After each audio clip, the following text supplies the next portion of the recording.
Hello, in this video I'm going to show you how to use manual remote control on ROBOROCK Saros 10R.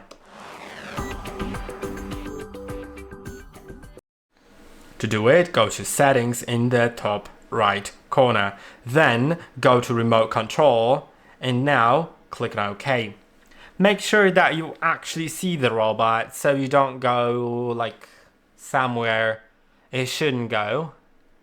And now you can just move it further or back.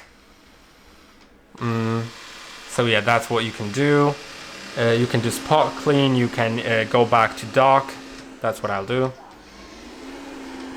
And I'll show you one more thing.